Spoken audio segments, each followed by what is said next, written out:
Bonjour à tous, bienvenue à l'étude biblique du jeudi. Et je vous invite à prier pour remettre ce temps à notre Seigneur. Notre Dieu, notre Père, nous voulons te remercier pour ta parole et nous te prions de nous aider aujourd'hui à pleinement en accueillir à la fois la force et le sens. Aide-nous à comprendre ce que tu veux nous dire par ce texte. Merci pour ces psaumes, ces textes si anciens, mais si riches de sens pour nous aujourd'hui et surtout par lesquels tu nous parles encore. Et nous prions pour que tu nous donnes de nous laisser changer par le texte biblique aujourd'hui encore. Au nom de Jésus. Amen. Nous poursuivons donc notre série sur les premiers psaumes. Alors on n'ira pas jusqu'au 150, mais bon, on continue pour l'instant. Et après avoir étudié 2 psaumes relativement longs, les psaumes 9 et 10, nous voici revenus à un texte plus court. Le psaume 11 est un psaume de David, comme d'ailleurs l'essentiel des psaumes du premier livre, cette section qui va du psaume 3 au psaume 41. Juste un petit mot pour préciser que cette étude est adaptée d'une prédication donnée à l'église il y a quelque temps, donc elle apparaîtra par endroits familières sans doute à certains habitués de l'église. Je vous invite à la lecture du texte, alors il sera projeté à l'écran, mais si possible, ça vous facilitera la tâche pour l'étude de ce texte d'avoir également le texte sous les yeux dans votre Bible, et donc je vous encourage à avoir aussi votre Bible ouverte, si possible, au psaume 11. Psaume 11. Au chef de chœur de David. C'est en l'Éternel que je cherche un refuge. Comment pouvez-vous me dire « Fuis dans les montagnes comme un oiseau » ? Les méchants bandent leur arc, ils ajustent leurs flèches sur la corde pour tirer dans l'ombre sur ceux dont le cœur est droit. Quand les fondements sont renversés, que peut faire le juste ? L'Éternel est dans son saint temple. L'Éternel a son trône dans le ciel. Ses yeux regardent, il examine les hommes. L'Éternel examine le juste, il déteste le méchant et celui qui aime la violence. Il fait pleuvoir sur les méchants des charbons, du feu et du soufre. Un vent brûlant, tel est le lot qu'ils ont en partage. Car l'Éternel est juste, il aime la justice. Les hommes droits contemplent son visage. Il est toujours ou presque utile d'examiner la structure d'un texte avant de l'examiner précisément. Et c'est ce que je vous propose de faire maintenant. Je vous propose donc de relire attentivement le texte. Et je vous invite à mettre sur pause et à prendre quelques minutes pour proposer votre division de ce texte en plusieurs sections et donner un petit titre à chaque section. Donc n'hésitez pas à y passer quelques minutes pour ce découpage.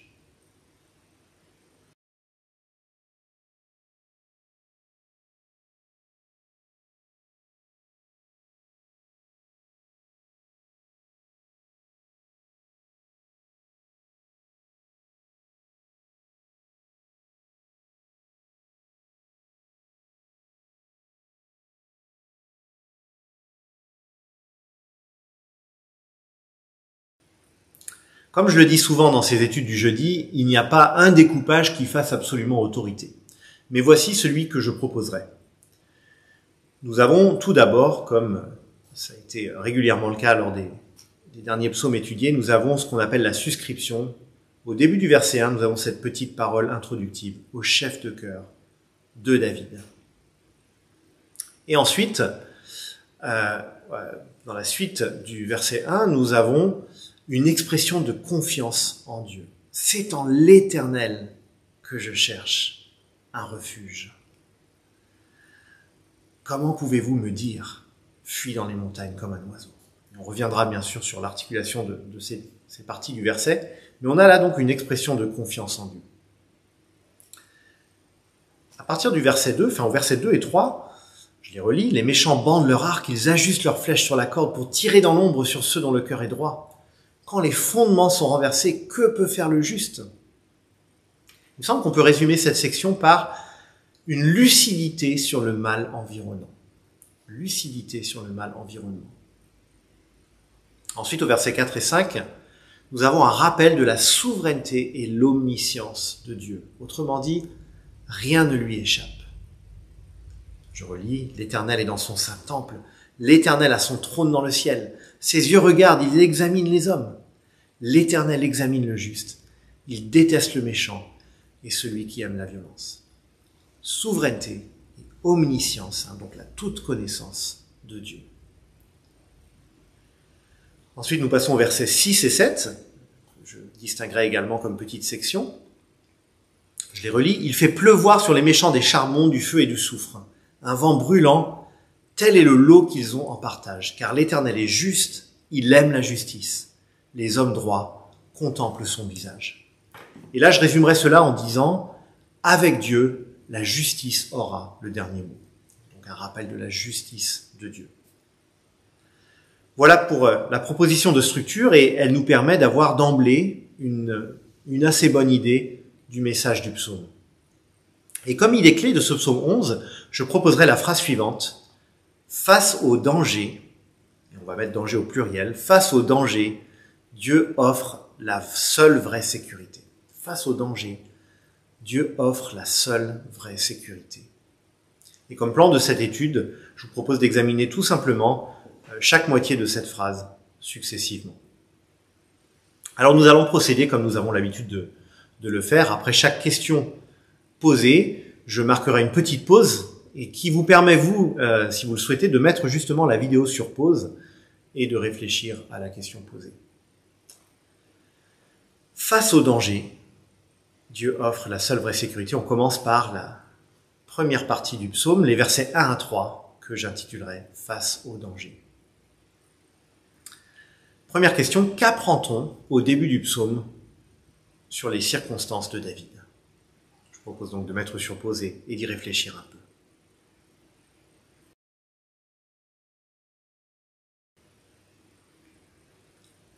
Nous n'avons pas de certitude sur les circonstances précises dans lesquelles David se trouve au moment où il compose ce psaume. Une hypothèse, la situation décrite dans le texte pourrait correspondre assez bien avec l'époque dans sa jeunesse à laquelle David était persécuté par le roi Saül.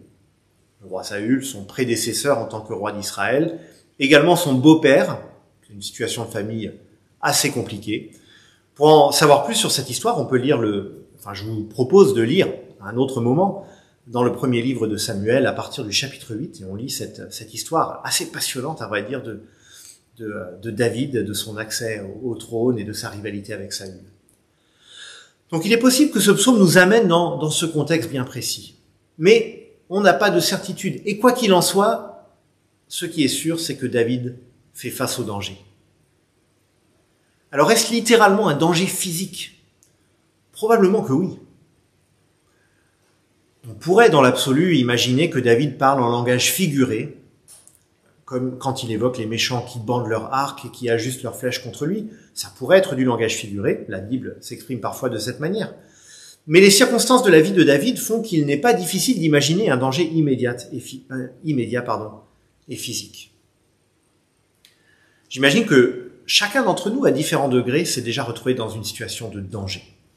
Soit des dangers physiques, comme c'est sans doute le cas dans notre texte, soit des dangers d'un autre ordre, des dangers relationnels, lorsqu'un conflit menace une relation, avec parfois des répercussions graves et profondément malheureuses, ou des dangers sociaux ou professionnels, et sans doute que bon nombre d'entre nous en ce moment ressentent cela dans le cadre de la crise sanitaire, et plus généralement, même avant la crise sanitaire, les difficultés au travail étaient fréquentes, le risque de précarité n'est peut-être pas loin.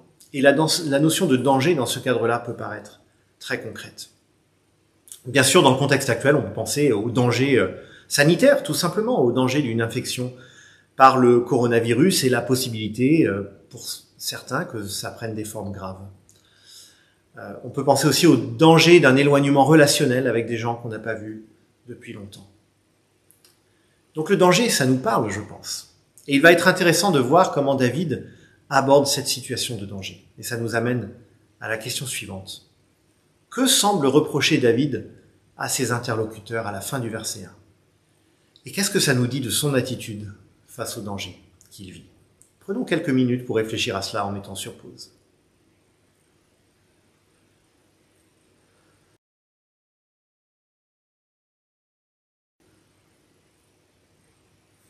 Il me semble, à la lecture du verset 1, que David y répond à un conseil que lui ont donné ses amis. Alors quel est ce conseil? Eh bien, au minimum, ses amis lui disent ce qu'on voit à la fin du verset 1. Fuis dans les montagnes comme un oiseau. Fuis dans les montagnes comme un oiseau. David vient de dire, comment pouvez-vous me dire ça? Fuis dans les montagnes comme un oiseau. Certains commentateurs pensent, et j'aurais plutôt tendance à les suivre, que la citation des amis de David se poursuit en fait jusqu'à la fin du verset 3.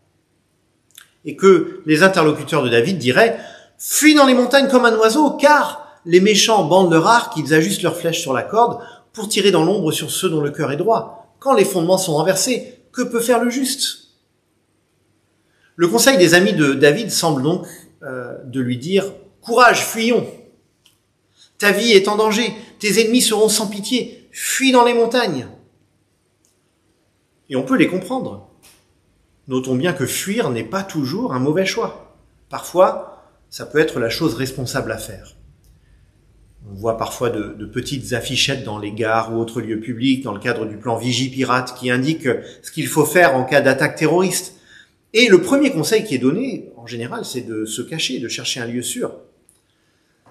Dans un tout autre contexte, Jésus lui-même, évoquant de manière prophétique la chute de Jérusalem à venir, dira ceci, je cite Marc 13, 14 et 15, « Que ceux qui seront en Judée s'enfuient dans les montagnes, que celui qui sera sur le toit ne descende pas et n'entre pas dans sa maison pour prendre quelque chose. » Parfois, fuir est responsable, fuir est nécessaire.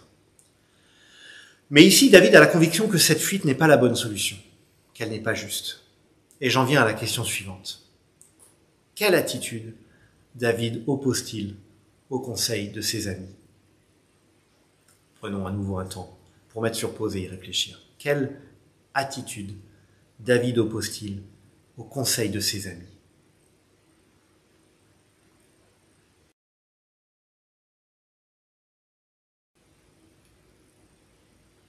Le début du verset 1 l'indique clairement. « C'est en l'Éternel que je cherche un refuge. » Alors, sous-entendu, comment pouvez-vous me dire, etc. David place en contraste cette exhortation de ses amis à s'enfuir avec le refuge qu'il cherche et qu'il trouve en l'Éternel.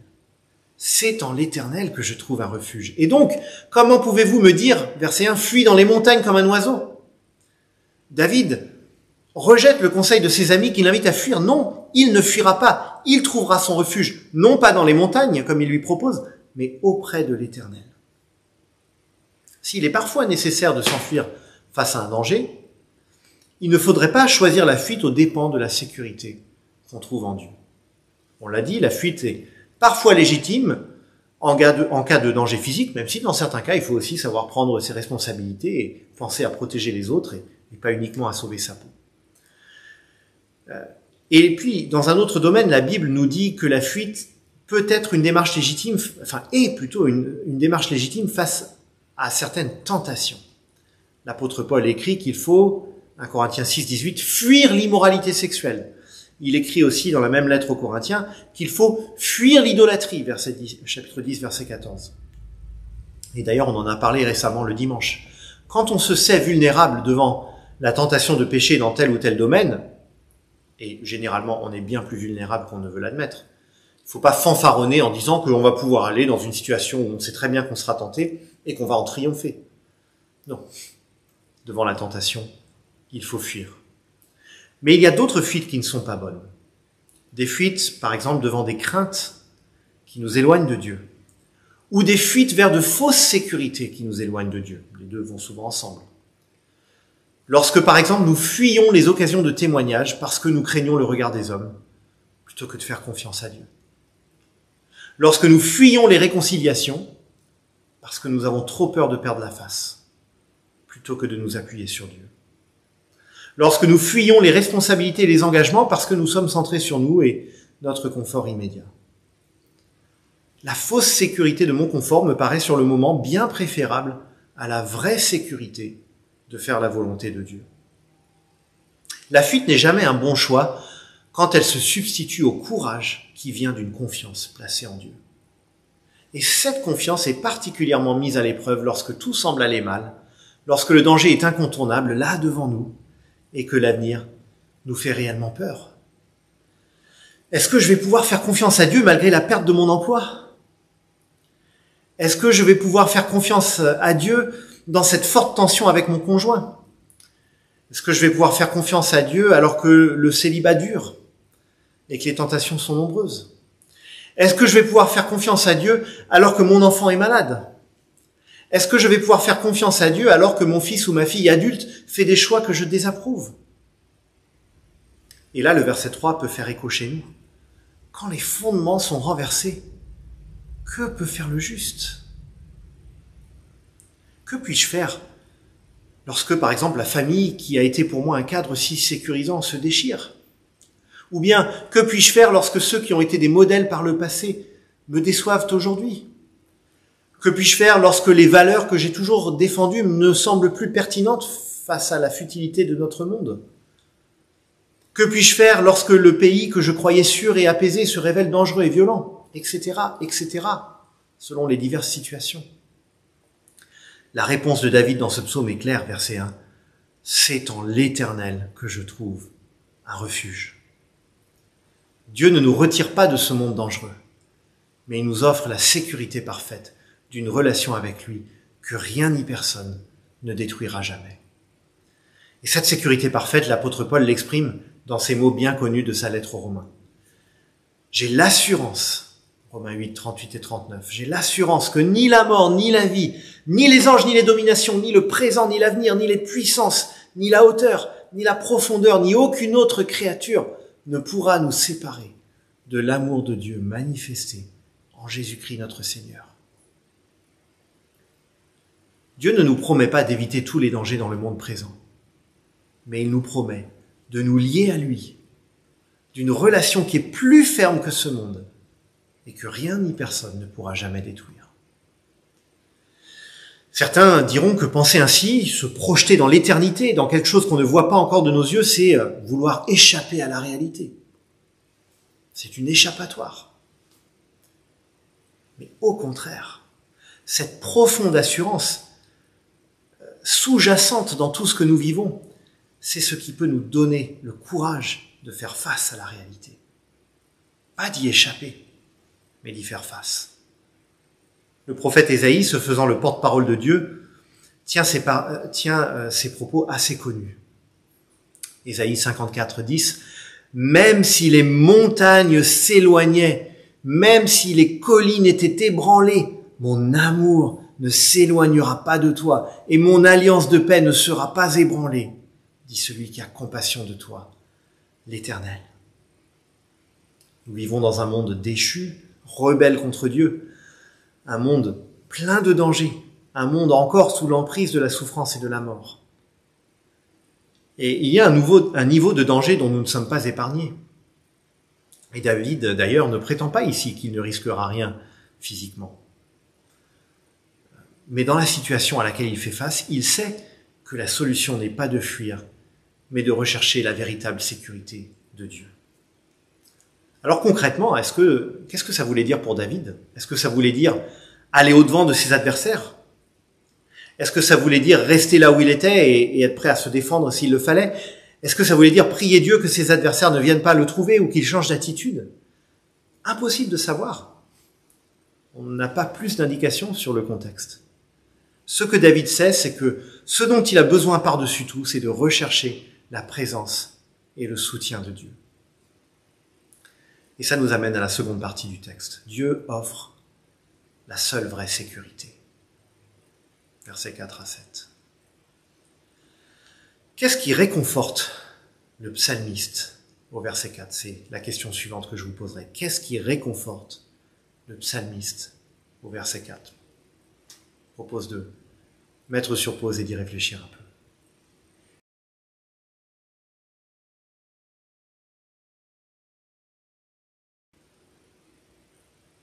Deux éléments proches l'un de l'autre me semblent au cœur de ce qui réconforte David. David évoque successivement ce que j'appellerais la constance, la souveraineté et l'omniscience de Dieu. Voyons la constance d'abord. Une image circulait il y a quelques années sur les réseaux sociaux. On y voyait les présidents Chirac, Sarkozy, Hollande et Macron en visite officielle en Allemagne, l'un après l'autre. Et à qui est-ce qu'ils serrent la main ou font la bise? Alors c'était avant le Covid. Eh bien, tous les uns après les autres ont en face d'eux la même personne, la chancelière Angela Merkel. Ici, on change régulièrement de président, mais en Allemagne, depuis 2005, c'est la même personne aux commandes. Alors des internautes ont voulu s'amuser et détourner l'image en rajoutant une image de Merkel serrant la main à De Gaulle et une autre serrant la main à Napoléon. Alors je ne me prononcerai pas sur la politique allemande, ni la politique française d'ailleurs, et mon propos n'est certainement pas de comparer Madame Merkel à Dieu. Mais on constate une très grande constance dans le leadership allemand. Quels que soient les événements en Europe et dans le monde, on sait qu'il y a Angela Merkel en Allemagne. Pour changer de registre, je ne sais pas si c'est la même chose pour vous, mais je constate que dans ma vie, les amis avec qui il y a le lien émotionnel, ou plutôt le lien affectif, à la fois le plus fort et le plus solide, sont souvent ceux que je connais depuis le plus longtemps. Alors oui, il y a aussi de belles amitiés plus récentes, mais la constance a du poids. Le fait de savoir qu'un tel ou une telle sera là, au-delà des aléas de la vie, c'est précieux. Et à bien plus forte raison encore, c'est cette assurance dans la constance de Dieu qui permet à David d'affronter le danger plutôt que de le fuir. Car si Dieu est constant, c'est parce qu'il n'est pas soumis aux aléas et dangers de notre condition. Dieu est toujours, lui, dans une parfaite et absolue sécurité. Je ne sais pas si vous avez déjà réfléchi à ça et au réconfort que ça peut nous apporter. Dieu est parfaitement en sécurité et ses projets sont parfaitement sûrs, ses actions sont parfaitement sûres. Et dans une situation de grande inquiétude pour David, une situation, verset 3, où les fondements sont renversés, l'expression est forte, David va puiser un profond encouragement dans cette assurance. On note que sa méditation ne porte pas sur lui-même. David ne se dit pas « Je suis un bien-aimé du Seigneur, j'ai été établi chef de son peuple, donc je n'aurai pas peur ». Non. Ce qui apaise David, c'est de méditer sur qui est Dieu, sa parfaite constance, mais aussi sa souveraineté. Et on est là très proche de l'idée précédente, mais avec une légère nuance. Quand David souligne que l'Éternel est dans son saint temple, l'Éternel a son trône dans le ciel, il n'évoque pas uniquement la constance de Dieu et sa parfaite sécurité, mais avec l'idée du trône céleste, il évoque aussi sa souveraineté, son contrôle des événements. On l'oublie parfois, souvent, quand on se concentre sur tout ce qui va mal dans le monde, à cause du péché des hommes. Oui, Dieu a permis que les hommes se révoltent contre lui, mais cela ne l'empêche pas de régner sur l'univers, d'avoir le dernier mot sur toute chose. Et c'est pas simplement une abstraction, c'est une réalité de chaque instant. À chaque instant, nous avons l'air qu'il nous faut pour respirer. Nous avons les facultés et les ressources pour vivre, pour réfléchir, pour ressentir, pour agir. À chaque instant, chacun d'entre nous peut compter sur la régularité de la nature également. La loi de la gravité, par exemple, ne va pas brusquement cesser d'être vraie. On peut compter dessus. Notre corps, d'un point de vue général, et si tant que Dieu nous prête vie, va continuer à fonctionner comme on est habitué à ce qu'il fonctionne. Le soleil va continuer à se lever et à se coucher. Eh bien, une façon pour le psalmiste de résumer tout cela, c'est de dire verset 4, « L'Éternel est dans son saint temple, l'Éternel a son trône dans le ciel. Il maîtrise toute la création et il maîtrise aussi la vie des hommes. » Et ça nous amène à l'omniscience de Dieu, que David évoque ensuite, et l'application de cette omniscience à la vie des hommes. Verset 4, deuxième partie du verset 4, « Ses yeux regardent, il examine les hommes. » Ses yeux regardent. Il examine les hommes. Dieu voit et connaît toutes choses. Ce danger qui nous effraie n'effraie pas Dieu. Cette injustice que nous subissons ou que nous avons subie n'échappe pas à Dieu. Et ce n'est pas une facilité de dire cela. Ça demande parfois au contraire beaucoup de foi, alors que l'amertume, le désespoir pourraient si facilement prendre le dessus. Mais le Dieu de la croix, c'est retourner le mal contre le mal. Dieu n'est jamais menacé. Et même quand nous ne savons pas de quoi sera fait l'avenir, le simple fait de savoir que Dieu n'est pas soumis à nos aléas, que Dieu ne craint pas nos dangers, doit être pour nous une profonde source de réconfort. Et j'en viens à la cinquième et la dernière question. Comment résumeriez-vous le message des versets 5 à 7 ? Quel résumé donc proposeriez-vous de ces versets ? Mettez sur pause et prenez quelques minutes. Pour cela, on remet les versets à l'écran.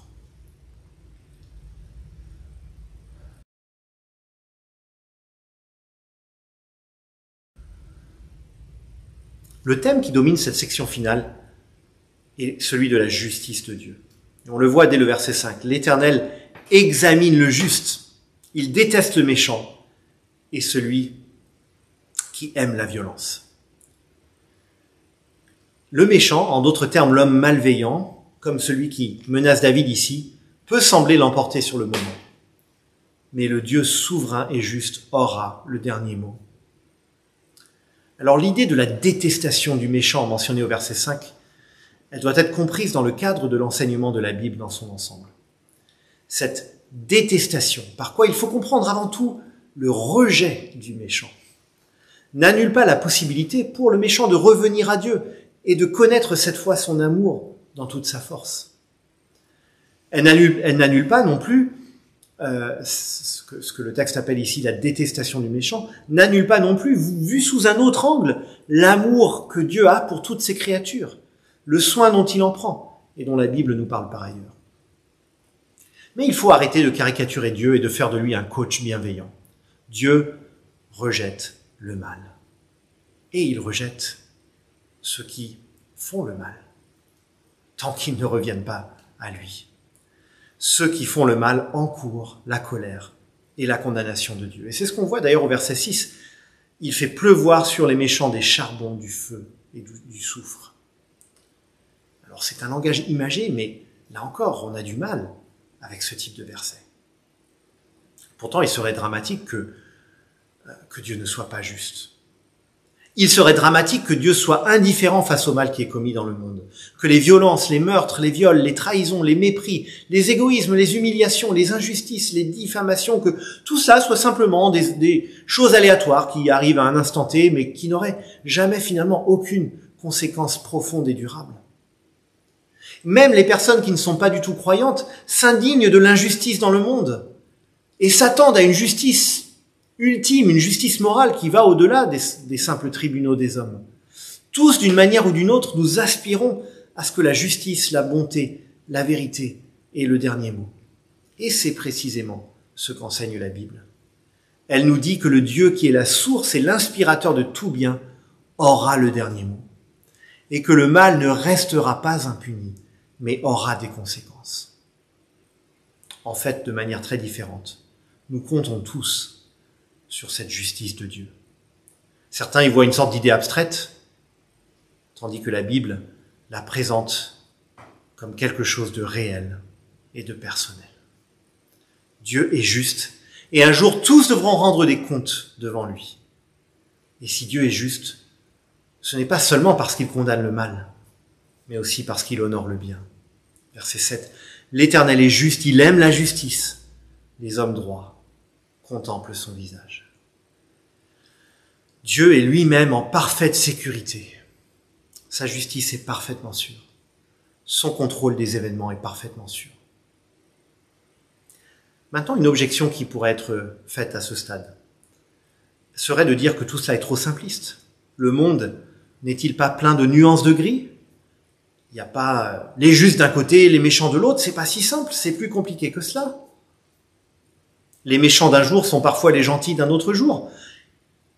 Et effectivement, dans un sens, c'est ce que la Bible elle-même affirme à bien des reprises. L'apôtre Paul écrit, Romains 3, 23, « Tous ont péché et sont privés de la gloire de Dieu. » La réalité du péché concerne tous les hommes. Et la Bible dit par ailleurs que il y a dans tous les hommes une trace de l'aspiration à la justice que Dieu a placée en nous. Et David lui-même, qui s'identifie au juste ici, va reconnaître dans d'autres contextes et dans certains psaumes qu'il a gravement démérité, qu'il a agi, lui, de manière injuste. Et nous l'avons vu, Dieu connaît toutes choses, Dieu rejette le mal, Dieu ne laisse pas le mal impuni. Or, notre vie est émaillée d'offenses, petites ou grandes, contre Dieu et notre prochain. Comment pouvons-nous donc espérer contempler le visage de Dieu, pour citer le verset 7, c'est-à-dire vivre éternellement dans sa présence immédiate? C'est là que l'Évangile change tout. C'est là que c'est tellement précieux de lire ce psaume à la lumière de Jésus-Christ.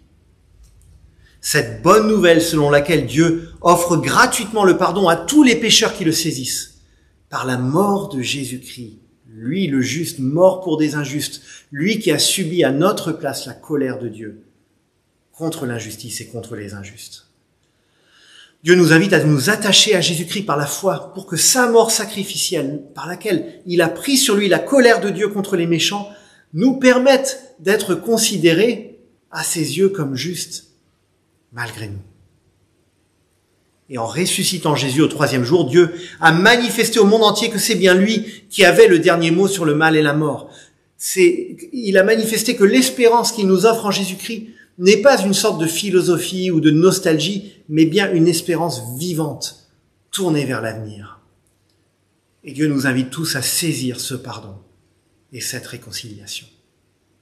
Et c'est précisément cette bonne nouvelle que chacun est appelé à saisir à pleine main.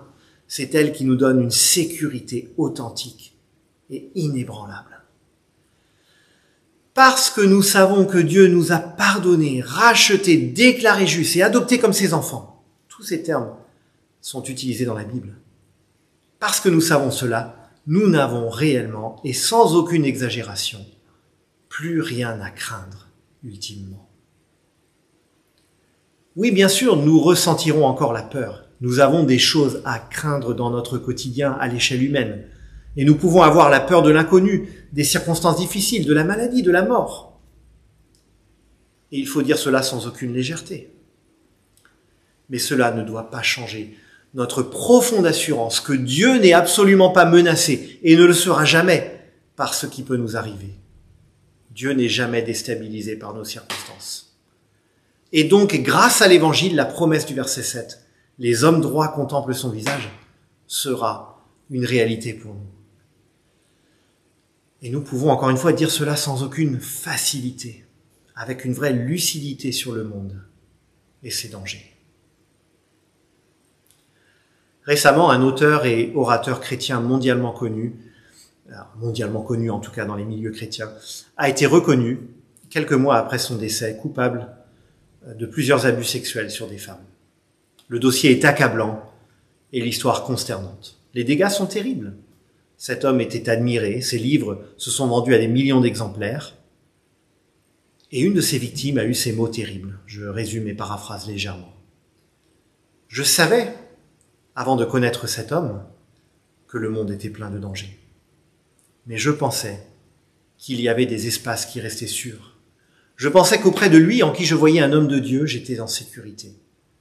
Cette confiance-là a été définitivement détruite. Comment ne pas comprendre une telle réaction? Les mots sont terribles, mais comment ne pas les comprendre? Les ravages faits par les hommes, y compris parfois des gens qui sont ou qui se disent chrétiens, sont terribles. Et la foi en Christ, ce n'est pas nier ou minimiser ce drame, certainement pas. La foi en Christ, c'est la conviction que si les hommes ne sont pas sûrs, Dieu lui-même est sûr. Et sans mettre un seul instant toutes les fautes au même niveau, Dieu est à la fois celui qui pardonne nos offenses et en qui la justice, la condamnation des offenses que nous avons subies, aura aussi le dernier mot. Toutes les fautes ne sont pas du même ordre de gravité dans ce monde. Mais ce que les hommes ont en commun, c'est le besoin désespéré de sortir de cette spirale infernale du péché dont nous sommes tantôt victimes, tantôt coupables. Péché contre Dieu, péché les uns contre les autres. La véritable sécurité, celle qui peut nous sauver du mal et de la mort et nous offrir à une vie nouvelle, c'est de trouver la paix avec Dieu. c'est de connaître son pardon et vivre dans l'espérance d'une vie nouvelle.